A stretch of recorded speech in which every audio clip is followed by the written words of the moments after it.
I set down my glass of champagne and smiled politely as my cousin Derek continued his monologue about his latest promotion at the tech firm. Christmas Eve at my parents' house in suburban Chicago had become an annual reminder of why I'd moved to New York 5 years ago. "Emma, sweetheart, are you still working at that Italian place?" my Aunt Linda asked, her voice carrying that particular tone of concern that wasn't actually concern at all. "I work in restaurants, yes," I said simply, reaching for a piece of cheese from the appetizer spread. "How nice," my mother said in a voice that suggested it was anything but. "Though I do wish you'd consider something more stable. Your sister Jennifer just made junior partner at her accounting firm." Jennifer beamed from across the room, raising her wine glass in a self-congratulatory toast. "5 years of hard work, but totally worth it. The salary is incredible." "That's what real ambition looks like," my father said, gesturing toward Jennifer with obvious pride. "Strategic career planning. Upward mobility." Derek leaned back in his chair, looking at me with barely concealed pity. "Emma, how long have you been waiting tables now?" "For years." 5 years in the restaurant industry," I corrected gently. Right. And you're what, 28 now? Don't you think it's time to consider a real career? Maybe go back to school? Jennifer could probably get you an interview at her firm. They're always looking for administrative assistants." "I'm 29 and I'm happy with my work." My Uncle Paul laughed, the sound sharp and dismissive. "Happy doesn't pay the bills, kid. What are you making minimum wage plus tips? Living with roommates in some shoebox apartment." "I do quite well, actually." "Come on," Derek pressed. "Be honest. You're barely scraping by, right? That's the restaurant life. Long hours, terrible pay, no benefits. You're running around serving other people while they enjoy their lives." My younger brother Alex, fresh out of business school, chimed in. "Derek's got a point, Em. The service industry is a dead end. You should leverage your degree. You went to culinary school, right? Maybe you could do something with that. Food photography? Recipe development for a corporation?" "I use my culinary degree every day," I said. Sure. Making pasta and carrying plates." My father sighed heavily. "Emma, when are you going to accept that this restaurant dream isn't working out? Your mother and I didn't pay for culinary school so you could be a career waitress." "I'm not a..." "It's nothing to be ashamed of," Aunt Linda interrupted. "Service work is honest work. Someone has to do it. Not everyone can be high achievers like Derek and Jennifer." "Exactly," my mother agreed. "We're not disappointed, Emma. We've just adjusted our expectations." Derek's girlfriend Madison, who I'd met exactly once before tonight, decided to contribute. "You know what's really sad? My little sister works as a server while she's in college and she makes pretty good money. But she's 19. She's got time to figure out her real career. Emma, you're almost 30. Don't you feel like you've wasted your 20s? The room went quiet for a moment, everyone looking at me with varying expressions of pity and concern. "The restaurant industry can be very demanding," I said carefully. "Demanding?" Uncle Paul scoffed. "Try working in corporate law like Jennifer. Now that's demanding. Serving food? That's just physically tiring." "Have you at least moved up to head waitress or something?" my mother asked hopefully. "Some kind of management position?" "I do have management responsibilities." "Oh, good." She looked genuinely relieved. "So you're managing the other servers? That's something. Maybe there's hope for advancement after all." Jennifer set down her wine glass. "Emma, I'm going to be blunt because I care about you. You're running out of time. Your biological clock is ticking. No successful man wants to marry a waitress approaching 30. You need to get serious about your future." "Jennifer," my father said, but not in disagreement. More like she'd said the quiet part too loud. Alex pulled out his phone. "I'm actually connected to a few recruiters on LinkedIn. Corporate dining services, food service management, that kind of thing. Want me to send you some entry-level positions? The pay would be way better than tips and you'd have actual career progression." "That's thoughtful, but..." "You should take him up on that," Derek interrupted. "At your age, with your limited professional experience, you can't afford to be picky. Entry-level at 29 is already behind the curve, but at least it's something." My phone buzzed in my pocket. I ignored it. "What about that boyfriend you mentioned last year?" Aunt Linda asked. "The chef? Is that still going anywhere?" "We're not together anymore." Of course not, Madison muttered. 2 restaurant workers? That's a recipe for poverty. Madison. Derek laughed but didn't actually correct her. I'm just saying what everyone's thinking. Emma, you seem nice but you've got to be realistic. Working in restaurants at your age? It screams lack of ambition. Successful people don't date people in service jobs. They just don't. My mother looked genuinely distressed. Emma, honey, we're worried about you. Living in New York, working these long hours for barely any money, no real prospects. Don't you want more for yourself? I have more. She doesn't see it, Uncle Paul said, shaking his head. That's the problem with the service industry. It becomes your whole world. You lose perspective. You start thinking carrying plates is a career. Jennifer leaned forward, her expression sympathetic in a way that was somehow worse than Derek's contempt. I'm going to give you some tough love. You graduated with honors from culinary school. You could have done something real with that degree. Corporate recipe development, restaurant consulting, food science. But instead you're literally doing what high school dropouts do. Don't you see how much potential you've wasted? My work is very fulfilling, I said quietly. Fulfilling doesn't matter if you're broke, Alex said. That's the difference between you and me. I chose business school because I understood that passion doesn't pay rent. You chose to follow some dream and look where it got you. Derek stood up to refill his drink. Remember when we were kids and Emma used to say she'd be a famous chef? That she'd have her own restaurant? God, we all believed it. But reality hits hard, doesn't it? Derek, don't be cruel, Aunt Linda said, but she was smiling. I'm not being cruel. I'm being honest. The restaurant industry is brutal. Most restaurants fail within a year. The odds of actually becoming successful, like really successful, are astronomically low. Emma did the smart thing by just getting a serving job. At least she's working. My phone buzzed again. Priority alert. I pulled it out briefly to check. Oh, come on, Jennifer said. You're seriously checking your phone right now? During Christmas Eve dinner? What could possibly be so important? Did someone order extra breadsticks? I need to check something. This is exactly what I mean, my father said. No work-life balance. Restaurants own you. You're probably getting called in to cover someone's shift on Christmas Eve. That's no way to live, Emma. I stood up. Excuse me for a moment. Let her go, Uncle Paul said. Probably her manager demanding she come in. Poor kid can't even say no. I walked into my father's study and closed the door. 3 missed calls from my executive producer and 2 texts from my publicist. I called back immediately. Emma, thank God, Marcus said. His voice carried that particular urgency that meant something had gone wrong.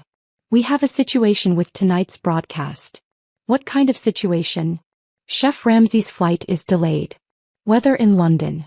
He's not going to make it in time for the live finale taping. We need you there in 90 minutes. I processed this quickly. What about Chef Morimoto? Already at the studio. But we need both celebrity judges and you're our backup. Emma, I know it's Christmas Eve and you're with family, but we're talking about the season finale. 15 million viewers. We can't postpone and we can't do it with just one celebrity judge. Where's the taping? Studio 8H. Rockefeller Center. We've got a car that can be at your location in 20 minutes. I looked at my watch. My parents' house was 40 minutes from the city without traffic. Christmas Eve traffic would be lighter, but still. Make it 15 minutes. I'll be ready. You're a lifesaver. Emma, this is huge. The finale live broadcast, you'll be front and center. Are you prepared for that? Marcus, I've done 17 episodes this season. I'm prepared. Right. Of course. Car will be there in 15. We'll have your wardrobe ready when you arrive. I hung up and stood there for a moment, listening to my family's laughter filtering through the door. I could hear Derek telling some story about his latest tech acquisition. I walked back to the living room. Everyone looked up. I have to go, I said simply. Go. My mother's face fell. Emma, it's Christmas Eve. We haven't even had dinner yet. I know. I'm sorry. Work emergency. Derek laughed. A restaurant emergency? What, they ran out of marinara sauce? Something like that. This is ridiculous, my father said, his voice rising. You're seriously leaving Christmas Eve dinner to go serve tables? Emma, this has to stop. You can't let these people walk all over you. They're not. Yes, they are, Jennifer interrupted. This is what happens when you're in a powerless position. They call you Jump. No agency, no control over your own life. Emma, please just quit. This job is destroying you. I'm not going to quit. Then at least stand up for yourself, my mother pleaded. Tell them no. It's Christmas Eve. I picked up my coat. I really do have to go. I'll call tomorrow. This is so typical, Alex said. Classic service industry exploitation. They know you need the tips so they can make you work holidays. You deserve better than this. The doorbell rang. My car right on time. That was fast, Derek said suspiciously. What kind of restaurant sends a car service for a waitress? I should go. Emma, please, my mother said, and she actually looked close to tears. Just this once. Tell them you can't make it. Choose your family. I am choosing my family, I said quietly. I'm choosing the career I've built. The work I love. I'm sorry I can't stay, but this is important. More important than us? My father asked. I didn't answer. I just walked to the door. Behind me I heard Uncle Paul say, let her go. Maybe she'll finally realize what she's throwing away. The car was a black sedan, professional and discreet. The driver opened the door and I slid into the back seat. As we pulled away, I could see my family gathered at the window watching me leave. My phone rang. Marcus again. Emma, wardrobe wants to confirm. Are we going with the Armani or the custom Versace? The Versace. It photographs better under studio lights. Perfect. Hair and makeup will be standing by. We're doing a live pre-show interview at 7:30, then the actual competition starts at 8. Chef Morimoto is reviewing the challenge parameters now. What's the final challenge? 3-course meal, 90 minutes, mystery ingredients. Classic MasterChef format. The contestants are terrified. They know you don't accept anything less than perfection. I smiled slightly. That's why they invited me to judge. Exactly. Emma, I've got to say, having you on this season has been incredible. The ratings are up 30% from last year. People love the fact that you're tough but fair. And when you gave that contestant the standing ovation in episode 12, social media exploded. She earned it. That beef Wellington was flawless. Well, tonight's going to be even bigger. Season finale live broadcast, and now you're not just a guest judge, you're the celebrity judge. Your name above the title. This is huge for your brand. Let's just focus on finding the best chef. We hit traffic approaching the city. I checked my email, messages from 3 of my restaurant managers with evening service updates, a note from my publicist about tomorrow's interview with Food and Wine magazine, and a reminder about next week's James Beard Foundation dinner where I was receiving an award. My phone buzzed with a text from Jennifer. I hope you realize what you're throwing away for a minimum wage job. We were trying to help you. I didn't respond. The car pulled up to Rockefeller Center at exactly 6:47 p.m. Security was waiting. Chef Chin, the guard said, checking my ID against his list. You're cleared for Studio 8H. They're expecting you. I walked through the corridors of 30 Rock, past the Saturday Night Live studios, past the offices where television history had been made for decades. These halls were familiar now. I'd been here 17 times this season, plus previous guest appearances on morning shows and late-night programs. Marcus met me at the studio entrance. Emma, you're a vision. Come on, hair and makeup are standing by and we need to get you into wardrobe. Chef Morimoto is in his dressing room. He's thrilled you're here, says you're the only judge who really understands contemporary fusion cuisine. Where are the contestants? Green room. They're nervous. They've been watching your episodes.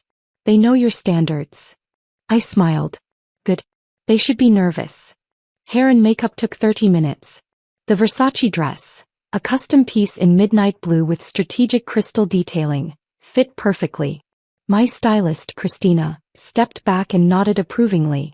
You look like exactly what you are, she said. A culinary powerhouse. Those contestants are going to lose their minds when you walk out. That's not the goal. No, but it's a nice bonus. She adjusted a final strand of hair. Emma, can I just say, watching your career explode this year has been incredible. From that New York Times profile to the Michelin stars to this show. You're living proof that hard work and talent win. And a lot of luck. Luck? Emma, you own 7 restaurants. 7. All of them successful, most of them with Michelin recognition. That's not luck. That's genius. There was a knock on the door. One of the production assistants poked his head in. Chef Chen, we need you for the pre-show interview in 5 minutes. I'll be right there. Marcus appeared at my elbow as I walked toward the set. Okay, so the interview is with Sarah Mitchell from Culinary Today. She's going to ask about your restaurants, your judging philosophy, and probably about the rumors of your Las Vegas expansion. Standard stuff. Then at 8 we go live with the competition. Are the mystery ingredients challenging enough? Emma, they're brutal. We've got white truffle, live spot prawns, A5 Wagyu and golden berries. Plus the standard pantry. 90 minutes to create 3 courses that will impress you and Chef Morimoto. The contestants have been preparing for weeks, but nothing can really prepare you for cooking under your scrutiny. I stepped onto the pre-show set. Sarah Mitchell stood up, smiling warmly. Chef Chen, thank you so much for joining us on such short notice. Happy to be here, Sarah. I have to ask, Christmas Eve season finale live broadcast. Are you nervous? Excited, not nervous. This is what I love, finding extraordinary talent and helping to shape the next generation of chefs. Let's talk about your own career for a moment. 5 years ago you graduated from culinary school. Today you own 7 restaurants across New York and Boston. You've earned a total of 9 Michelin stars across your properties, and you're one of the youngest chefs to ever achieve 3-star status. What's the secret? There's no secret. Just relentless standards and constant innovation. I don't accept mediocrity in my kitchens, and I don't accept it from myself. Your flagship restaurant, Lunar, has been called the most difficult reservation in New York. There's a 6-month wait list. People are offering thousands of dollars for tables. How does that feel? Humbling, but also validating. We work incredibly hard to deliver an experience that justifies that demand. And now, as a judge on MasterChef, you've brought that same exacting standard to television. Contestants have said you're tougher than Gordon Ramsay.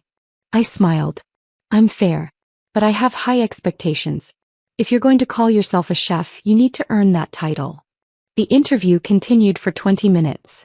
Sarah asked about my upcoming projects. The Las Vegas expansion, my cookbook deal, the culinary academy I was planning to open. She asked about my philosophy, my training, my influences. And then it was time. The live broadcast began at exactly 8 o'clock. I walked onto the MasterChef set alongside Chef Morimoto, and the studio audience erupted in applause. The stage was spectacular. Professional kitchens for each of the 3 finalists, dramatic lighting, massive screens showing close-ups of every technique. The host, James Morrison, welcomed the audience. Ladies and gentlemen, tonight we crown America's next MasterChef. And to judge our finalists, we have 2 of the most respected names in culinary excellence. Please welcome Iron Chef Masaharu Morimoto. Applause. And the youngest chef in America to earn 3 Michelin stars, owner of the acclaimed Lunar restaurant empire, Chef Emma Chen. The applause was deafening. Camera lights blazed. I smiled and waved, then took my seat at the judges' table. Chef Chen, James said, you've become known this season for your incredibly high standards. What are you looking for tonight? Perfection, I said simply. Technical excellence, creative innovation, and the courage to take risks. These 3 finalists have earned their place here. Now they need to prove they deserve the title. Back in Chicago, my family had finished dinner. They'd moved to the living room where someone had turned on the television. What are we watching? My mother asked. MasterChef, Derek said. Season finale. Madison loves this show. The TV showed the MasterChef set in all its glory. The cameras panned across the judges' table. Oh my God, Jennifer said. That's Emma. Everyone's heads snapped toward the screen. What? My father said. That's Emma, Jennifer repeated, pointing. Right there. At the judges' table. Don't be ridiculous, my mother said. Emma's at work. She's. And then James Morrison said it. Please welcome Iron Chef Masaharu Morimoto, and the youngest chef in America to earn 3 Michelin stars, owner of the acclaimed Lunar restaurant empire, Chef Emma Chen. The room went absolutely silent. On screen, I was speaking about the challenge parameters, explaining what I expected from the contestants. The camera loved me. The Versace dress, the professional hair and makeup, The absolute confidence of someone who belonged exactly where they were.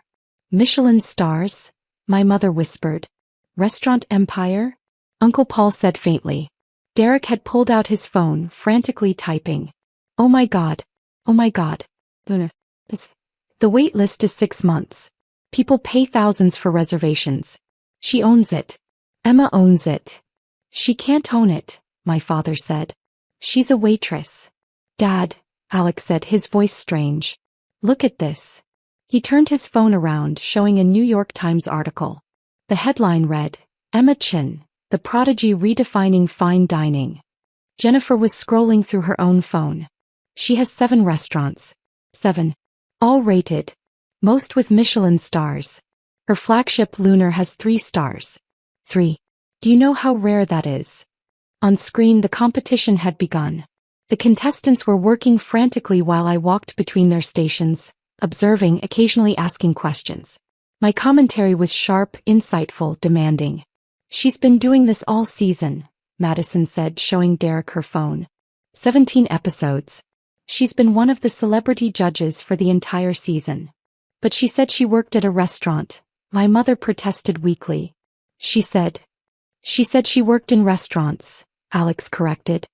She never said she was a server. We assumed. Derek's face had gone pale.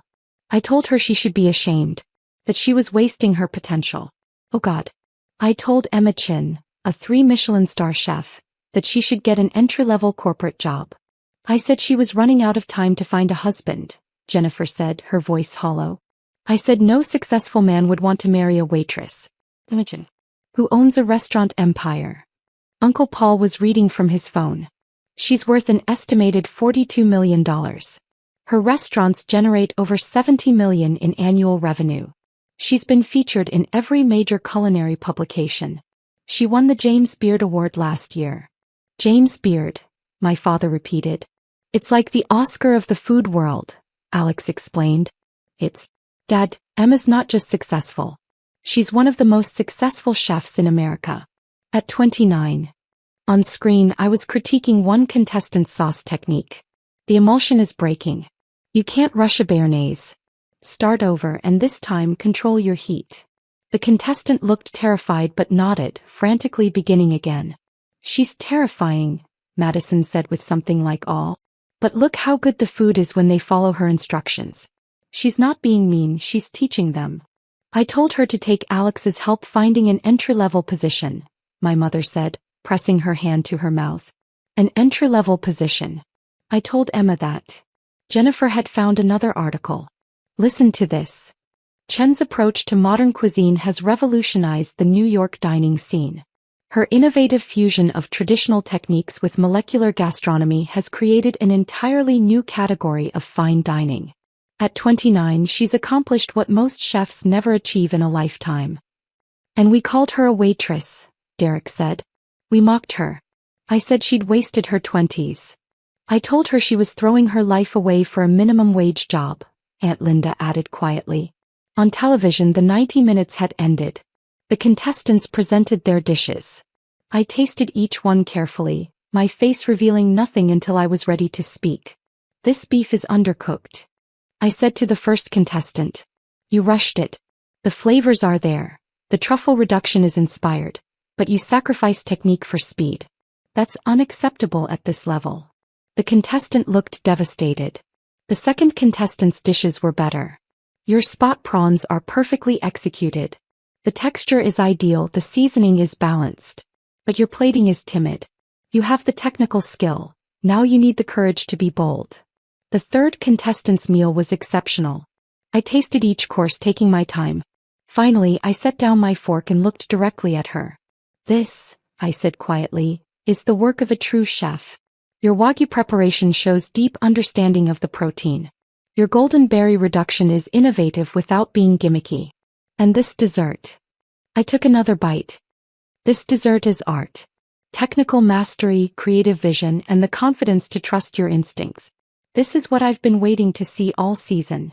I stood up from the judges' table, and then I started applauding.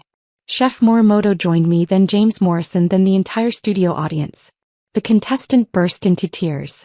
A standing ovation from Chef Emma Chin, James said, his voice full of emotion. Ladies and gentlemen, I think we've found our master chef. Back in Chicago, my family was still staring at the television in shocked silence. She stood up and applauded, Jennifer whispered. Emma gave someone a standing ovation. On national television. The show continued with the final judging, the deliberation, the announcement of the winner. Throughout it all, I was poised, professional, articulate. When the winner was announced, the third contestant whose meal had earned the standing ovation, I shook her hand and told her I'd be honored to have her work in one of my kitchens. Any of my restaurants would be lucky to have a chef of your caliber, I said. Call me next week. Let's discuss your future. The show ended with shots of me and Chef Morimoto congratulating the winner, the credits rolling over images from the season. Derek was the first to speak. We need to call her. Right now. We need to apologize. And say what? Alex asked. Sorry we spent 5 years treating you like a failure when you were actually building a restaurant empire? I told her she had no ambition, Uncle Paul said. I said she lacked vision. Imogen. Who turned culinary school into a $42 million business before turning 30. My mother was crying. She tried to tell us. She said she had management responsibilities. He said she did well. And we didn't listen. We didn't want to listen, my father corrected. We'd already decided who she was. What she was. Nothing she could have said would have changed our minds. Jennifer put her phone down. I found an interview she did with Bon Appetit. They asked why she doesn't talk about her success much. She said, and I quote, "People who care about me know what I do. People who don't care have already made up their minds. I'd rather spend my energy on the work than on managing perceptions." That's about us, Derek said. She's talking about us. Of course she is, Alex said. We spent every family gathering tearing her down. And instead of defending herself, she just kept building, kept succeeding. While we criticized her for being a waitress, she was earning Michelin stars. The room fell silent again. Finally, my mother picked up her phone. I'm calling her. She's probably still at the studio, Jennifer said. That was a live broadcast. She'll have post-show obligations, press interviews, probably dinner with the network executives. Then I'll leave a message. My mother dialed, waited. When the voicemail picked up, her voice shook. Emma's mom.